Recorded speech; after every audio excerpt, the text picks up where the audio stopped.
Yo, what's up, everybody? Welcome back to Fighting with Friends. It's your boy, brother Gaia, back again. Today, we are going to be doing our one championship news segment. We will normally do it on a Tuesday, but this time we thought because the fight card is so brilliant for the Friday fight squad, we would switch the slots around and do the news segment today and do the Friday fights a little bit earlier, so that you guys can get some insight and some previews on that fights a bit earlier in the week instead of doing it on a Thursday, the day before the fight card. But okay, we are here now. Everybody's doing well, had a good week. Thank you for tuning in. Before I go through our news today, please drop a share, drop a like, drop a comment on our video, and also, yeah, just help the channel grow. Give it a little small click like that will definitely help the channel grow a little bit further, and where we can level up the content and introduce newer things where it's beneficial for you guys and for us. But okay, let's get straight into it.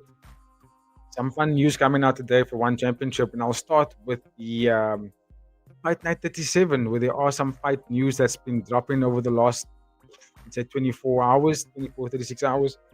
And this is really good news. Roman Kryklia is back again, fighting another fight. This time in not Muay Thai, this time it's in kickboxing, where he's this is here inaugural one championship, heavyweight title. Something didn't Roman Kryklia win? Didn't he have this title already? Boxing and the Muay Thai. I'm pretty sure I've seen him hold two belts already in the organization. But anyway, we are here now, and Roman Kryklia needed opponents. Let's be honest, the guy hasn't had a very good opponent in a very long time. I think the last fighter that took him to a little bit of competition was Azizpur. Remember the Indian guy? Um, he was the last fighter that actually fought Kryklia and knocked him down and put him in some kind of trouble. And but he still ended up winning that fight by TKO in the next. It was the second or third round. But yeah, Roman Kryklia at the moment was just looking unbeatable, and I'm happy that he's got an opponent here. I'm going to do a deeper dive into Samet Agdeve. I think that's how you say his name, Agdeve. Samet Agdeve. So I'll do some more research into him. So to do a more detailed breakdown when we do the preview of this fight card in November 7th. But yeah, I just thought to sort of talk about it a little bit by saying super hyped, super hyped. I know that if you've watched the channel, you'll know that AD, or you know, probably know him as Adrian, definitely super excited about heavyweight kickboxers and heavyweight Muay Thai fighters. He's a big fan. He loves it. He loves seeing these bigger guys throw down in small gloves like that. And yeah, I'm sure he's as stoked as I am to watch Roman Kryklia back again and fight in another fight. Now, this is the big thing for me: is Samet going to be a tough enough opponent that can derail or dethrone Roman Kryklia? And I kind of want that to happen, not because I have anything against Roman Kryklia. I just want there to be competition for him so that the division doesn't die out. You know what I mean? On top of my head, I can't even name top four, top five heavyweight Muay Thai or boxers in one championship because there aren't any. You know what I mean? And I see in knockout and in K1 they do have heavyweight kickboxers there. So I feel like one championship should maybe go and try and get those fighters in, sign them into one championship, give Roman Kryklia more competition. Because if he doesn't start doing things like this, it's a matter of time before we see Roman Kryklia leave the organization because there's no competition for him, and he might go and fight in K1 or go fight at knockout or maybe even rise in kickboxing. So I'm happy that he's got an opponent and it's very soon as well. But I also believe that this should be the start of something big for one championships, kickboxing heavyweight division as well as the Muay Thai heavyweight division.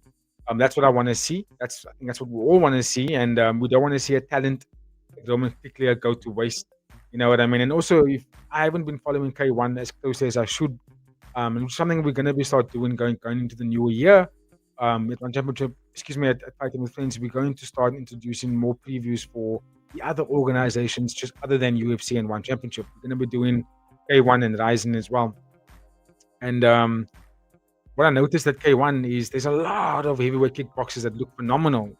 I only paid attention to them of late, like this last couple of months. I've started noticing some of the kickboxers, and I was like, oh, there's some heavy, well-rounded, some very powerful heavyweight kickboxing guys. And I'm like, let's try and get these dudes into one championship, dude, where Roman Kryklia needs an opponent, bro. So, yeah, I'm gonna hold my reservations until I can do a bit more deeper dive into Samet to kind of see what his buzz is all about, and why they're giving him a fight against Roman Kryklia. Because the last guy that got Roman Kryklia was Lyndon Knowles, and we all saw that happen. That fight didn't even go longer than a minute before Lyndon Knowles was basically sent to hospital. So yeah, hopefully this time Roman Kryklia gets a better an opponent, someone that's got a lot more skill, someone that can actually put him in trouble and put him in some kind of adversity in the fight. And that's kind of what we want to see. And that's what I'd love to see. And hopefully that does happen on this fight card. But yeah, let me know your thoughts, please, ladies and gentlemen. I'm going to move on a little bit swiftly to the next. Let me just do this. Here we go. Get on to the next fight. It's also on this fight card. Fight night 37 is shaping up to be really, really good. I can't wait for this one because the matchups that we have so far are just what I like about the matchup so far is that it's moving the divisions along. They're not stagnating the divisions, particularly the heavier ones like your lightweights, your featherweights. We're starting to see these divisions moving, and the top 5, top 10 guys starting to compete more regularly. Luke Lissay before this fight against Nico Carrillo, he has 4 fights in one championship, and that's basically like 1 fight a year. You know what I mean? And it's like your top 5 guys shouldn't be fighting 1 fight a year. They should be fighting maybe 2 fights, depending on what the division looks like, right? In terms of who's fighting who. But generally, you wanna keep your top 5, top 10 guys at the minimum, maximum to 2 to 3 fights a year, not 1 fight a year. Because what could happen is that one fight a year could result in fans forgetting about this fighter. You know what I mean? And this is one of those kind of fights where Luke Lissay, people have kind of forgotten about what this dude is like. The chef has been in one championship now for maybe 2 to 3 years, but longer than that, maybe 4 years. And he's fought against some of the best guys, Smoking Joe, Bampara. The list goes on and on. He's been in here with some big names. And Cody Jerome was the last guy that he beat, who won the Road to 1, by the way, from Canada. And that's another guy that's technically a champion. You know what I'm saying? And Luke Lissay dispatched him in the first round. Nico Carrillo took out Sitachai and deserving of this fight as well. I'm happy that Nico Carrillo didn't get a title shot immediately after beating Sitachai. I think he had to go through another step first before getting there, and this is exactly that fight. So I'm super stoked that he's got this one. But yeah, just going back to my point where you don't see these fights so frequently. I saw in the comments. Here we go. But I don't know who this gentleman is, but the comment's quite interesting. It says, damn thought they would have paid him another undersized, washed up old Thai. Then again, it's just Luke Lissay. So this guy also says, what the fuck has Luke done and to deserve this fight? Nico just killed Sitachai. I'm missing something. Did Luke do something outside one? So, and then Tatsuya, where I got all the information from, Tatsuya basically reminded him that Luke Lissay fought in January 2025 and took out Cody Jerome. So that kind of tells you where he's at, you know what I mean? And I think the fight is deserved. And I like the other comment as well about Nico Carrillo.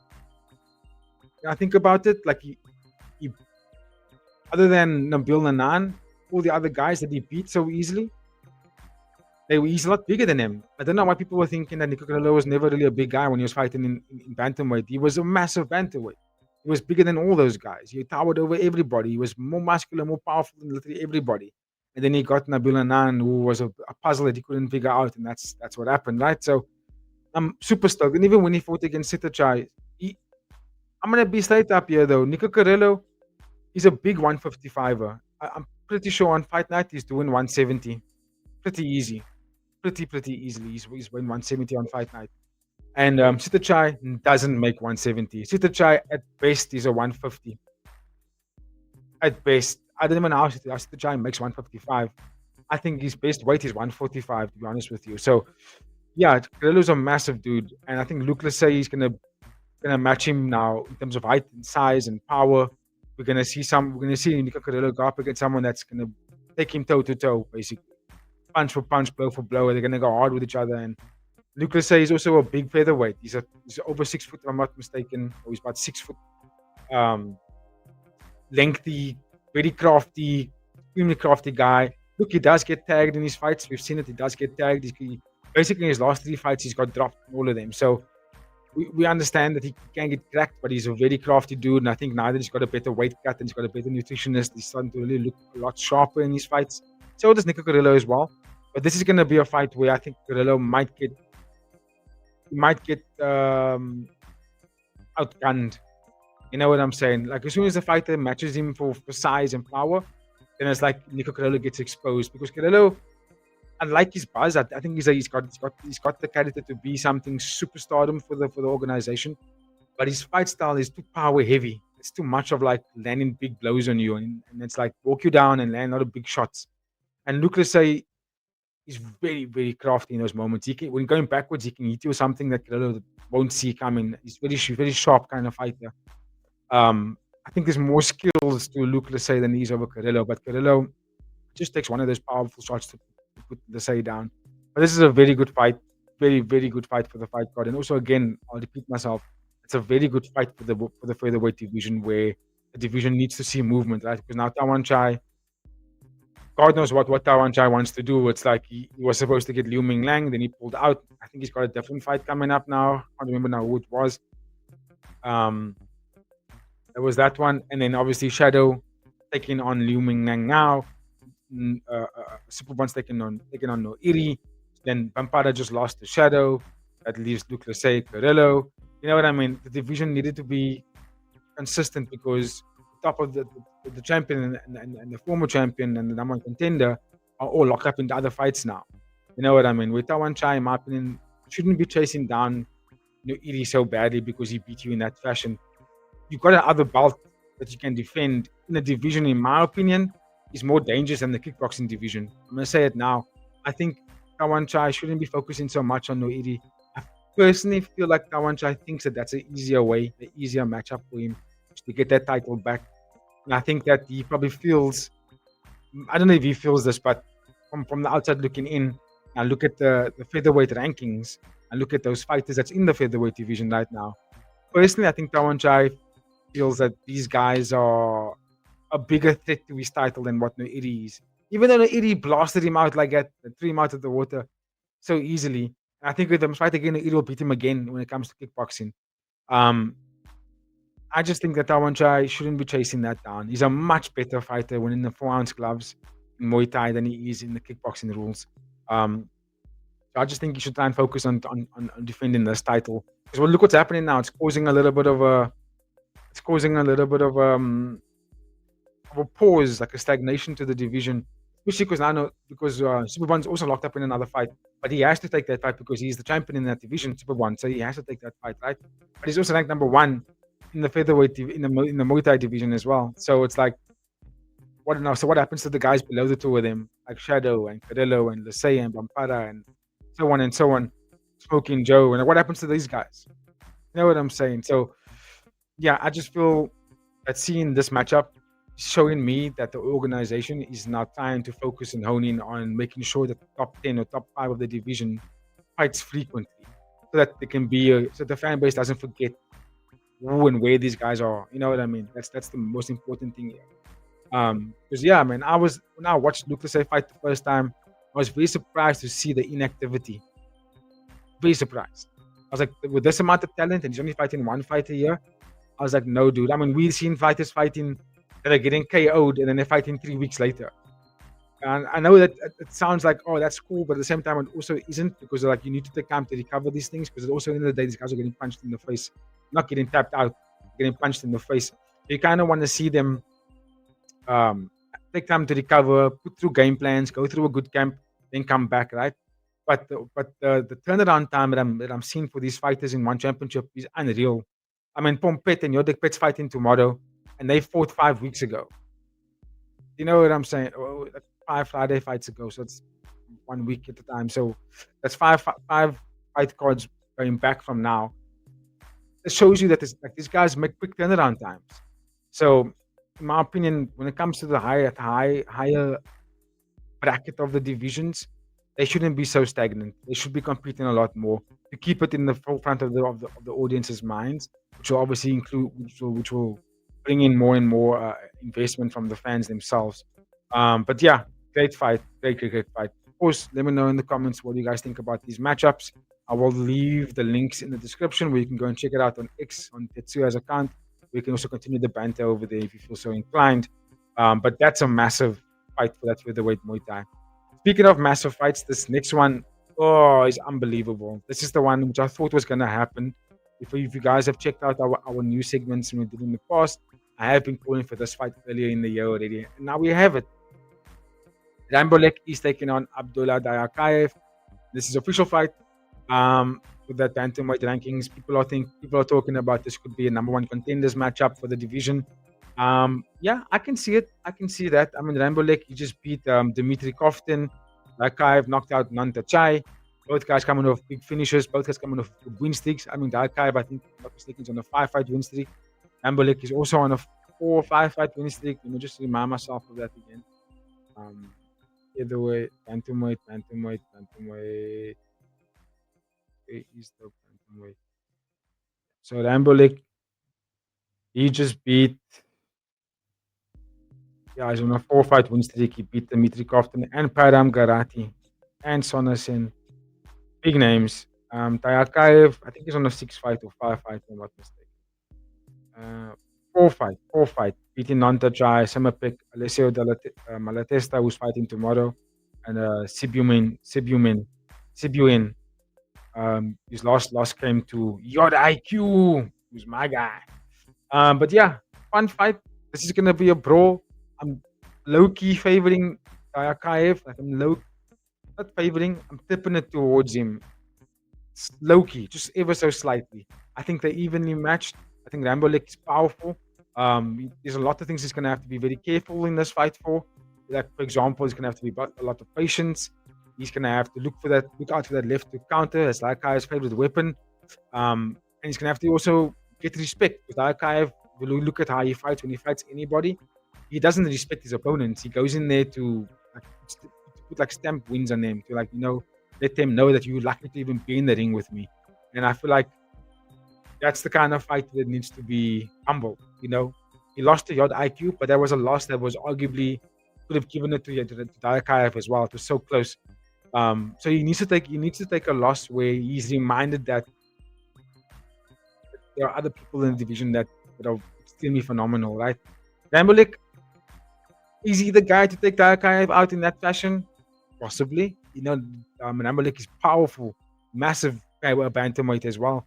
And he's got a mean hands, mean dynamite in his hands. So he does have the weapons to dethrone or to take out Dayakaev. I'm just a little bit hesitant on that. I just feel like Dayakaev might just get him out of there, because we have seen Rambolek being stopped before by Satem Pao, I think it was. So yeah, I don't know. Let's see what happens. From first glance, I'm going Dayakaev, but the fight is a lot closer than what we actually think. And Dayakaev is also a massive bantamweight. I mean, he can make featherweight pretty easily. Let's be real. He even said it himself. He can make featherweight pretty easily. So yeah, this is gonna be a brawl. I can't stop looking at this poster. This is gonna be a dog fight. This, I'm telling you now. This is gonna be one of those nasty ones. Like, someone's gonna get finished in a very ugly fashion in this fight. I'll be very surprised if that fight goes all the way. Very surprised if it goes to 3 rounds. It's just not in their nature. In terms of those two fighters in particular, it's just not in their nature to fight that way. But anyway, keeping it on the Fight Night 37 card. Another amazing matchup that we're going to have in the flyweight Muay Thai division. We have Nakarab taking on Jacob Smith. Yeah, another fun fight to have. Jacob Smith's last fight was against Rodtang. He lost that fight by unanimous decision. Very underwhelming performance from Jacob Smith, because he had a fantastic camp. He had a very good weight cut. The man looked jacked than he's ever looked before, and very underwhelming performance. But both guys, actually, even Rodtang was like playing with his food in that fight. I felt a little bit disrespectful. It was opportunities for him to end the fight and take Jacob Smith out of there, but he was just playing with his food, which I thought was a bit weird. And Jacob Smith, he just couldn't get anything going in that fight. He couldn't land anything. He couldn't really put any damage on Rodtang. And yeah, I was a bit disappointed in him to do that. So I at least expected him to out-volume Rodtang at the bare minimum. At least out-volume him. I know you're not going to knock him out, but at least like put some volume on the guy, and he couldn't even do that. So, yeah, surprising. But in this one, Nakrob and Jacob Smith is again beautiful fight to have. I see in the comments people are talking about Jacob Smith getting basically KO in Nakrob early. I don't know if that's so true. To be honest with you, I think Nakrob, for people are forgetting how good of a fight he really is because of the last couple of performances that he's had. It's been underwhelming. Let me just see if I can find just there's a game on the flyweight to Joshua. I was the last guy to KO him. Like even that KO he got from Joshua, like Joshua has also been on a massive tear up until that fight. So I wasn't surprised. I thought it was going to be a little bit more competitive than that. So like he knocked out Peng Luang. He lost to Kong Torani. He beat Deduan Lek. He beat Tajir Kalov. He beat Muay Thai. Like you see what I mean? Like this is not. He's not beating no names. He's not beating guys you've never seen before. He beat Deduan Lek twice, by the way. KO'd him in the first fight. Lost to Nabila Nan. Pit Putpa. He beat Tong Lo. He beat. Like he's been fighting. So 3 losses, 10 wins. So people are forgetting how good of a fighter Nakrob really is. You know what I'm saying? And I think he's gonna get Jacob Smith out of there. I really do. You would think at first glance Jacob Smith is gonna knock him out, right? And he can. That's Jacob Smith's clear path to victory is KOing Nakrob. But I think Nakrab's gonna be too skillful for him and be patient and utilize the height advantage as well and the reach advantage that he has. I think he's gonna be able to use those weapons in a very, very good fashion and get the job done here. But yeah, again, beautiful fight for the division. It's a matchup that's gonna ensure which one of these guys are gonna maintain their position in the division, right? In terms of staying in and around the top 5. That's what we're gonna see here. And also, it's Muay Thai. Memory serves me well when Jacob Smith fought Rotang. Oh, it was for the title as well. But Rotang couldn't win the title because he must wait. But anyway, happy to see this fight. Happy to see this matchup. That's gonna be a mad one. Gonna be a madness, as they say. I got knocked up for that one, to be honest with you. I think it's gonna be the fight where he's gonna remind everybody what the buzz is. You know what I'm saying? But okay, let's keep it moving, ladies and gentlemen, to some more potential news, potential fights that could be happening. South Tong was on. I'm not too sure where he made mention of this. It was on his X page as well. This is on Tetsuya's account, and it says Prajanchai versus Aliff, the Strawweight Muay Thai title being targeted for December. Now they don't say whether it's December 2025 or they say December next year.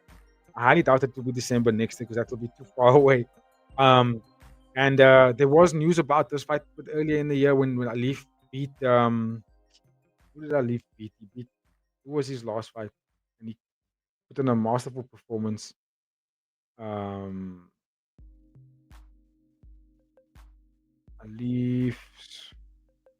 He put in a very good performance in his last fight. He beat Al-Mehdi Al-Jamari. 4-fight win streak. Beating both Al-Jamaris. Beating Shamil Adukov and Walter Goncalves.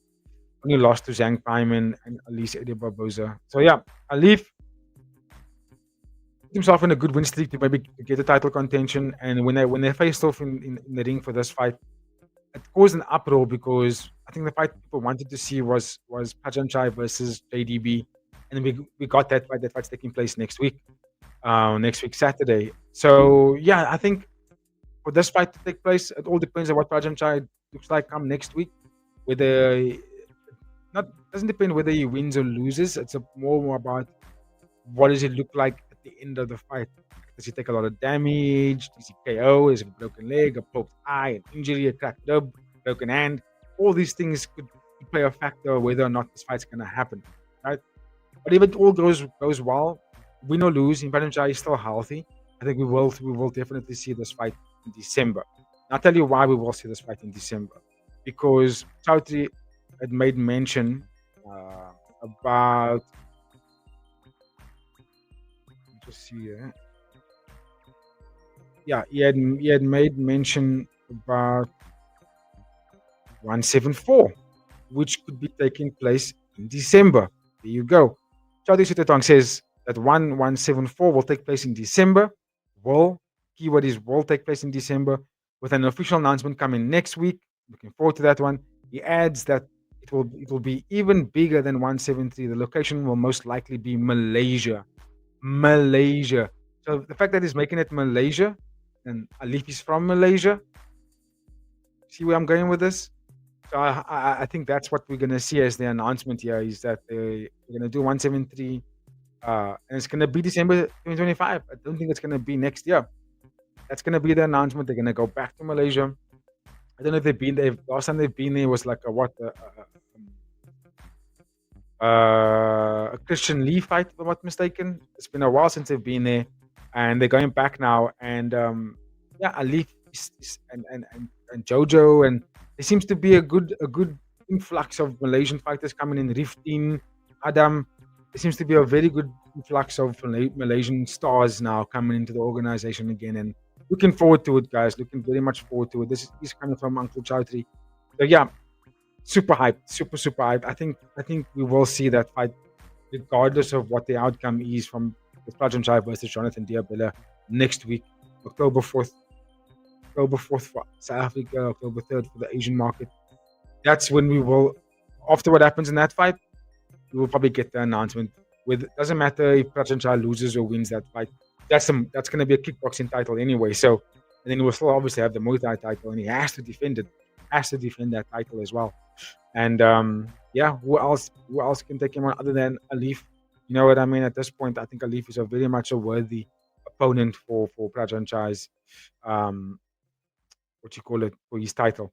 Okay, last one, guys. Last one. The last update that I'll talk about a little bit was another one fight night. Excuse me, the 173. Because remember, they're going to do 17 fights in the fight card. They've got 14 fights so far. They announced this one a little bit earlier today. As you can see there, it says 2 hours ago. And we have Jamil Erdogan going up in weight from middleweight, from light heavyweight going up to, who's the light heavyweight champion? Oh, Anatoly Malikan. He's going up a weight class to take on Ryugo Takauchi, November 16th. This is going to be a crazy fight again. Takauchi, I think he was successful in his last fight. He beat another Japanese guy. It was the Chinese guy. He beat another guy. KO'd him. Looked very good. He's got a very good striking stance. Kickboxing heavy stance. Very good stance. Jamil Erdogan is dangerous. He can grapple. He's a deadly striker as well. He's been KOing everybody left, right, and center. I think he beat Ang Lang Sang that was his last win, if I'm not mistaken. Looking very much good. I'm surprised that he's going up a weight though. Maybe that tells you that he doesn't want to take on Anatoly Malikan. He's going up against Takauchi. So let's see. But a good fight. It's in Japan. Takauchi should be getting the win there. But I think this fight's I think it's gonna be a sad one for Takauchi here, guys. I think it's gonna be a very sad one. But let me know your thoughts in the comments. Before I conclude, last thing I will also talk about is I saw some of the weigh-ins for Friday fights 1 to 6, which is taking place tomorrow. And it looks like pretty much all the guys have made weight successfully, which makes me super happy. This is again on Tetsuya's X account, and as you can see here, I'll just scroll through it. Sexan and Sua Black both making weight, although Sexan is a little bit over. As you can see, it's a little bit over. That's okay. Sometimes these guys come in a little bit under as well. I noticed Sua Black looking jacked as always. Malatesta and PTT on weight as well. I'm looking forward to that one. Pardon me. Shadow, Yuming Yang, both guys looking fabulous. And then Wang Tai and Kasim, both guys making weight again. Super hype. Super hype. And then obviously the main event, Anachi and Abdullah, both guys making weight. Anachi slightly heavier, just ever so slightly, but super hyped again for this fight. And if you look at the face-off, look at this face-off.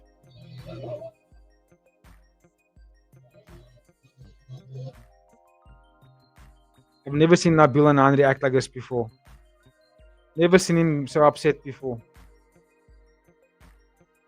I wonder if it's got something to do with Inahachi.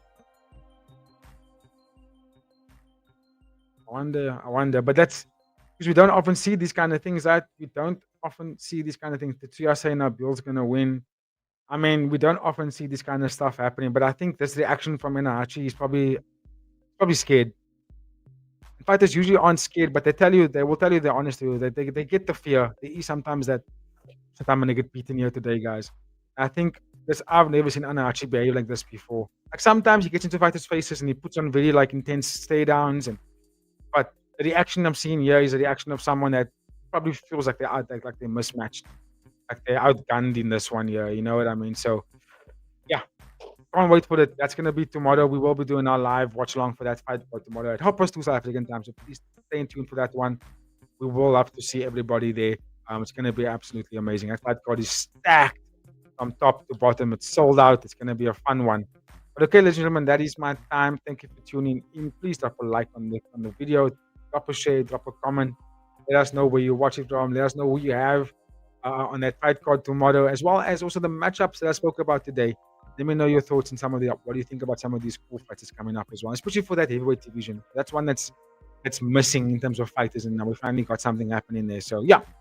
On that note, for myself, as the Fighting Influence teams, please have yourself a very, very, very good Thursday, and I will see you guys on the fight card tomorrow. Cheers, everybody.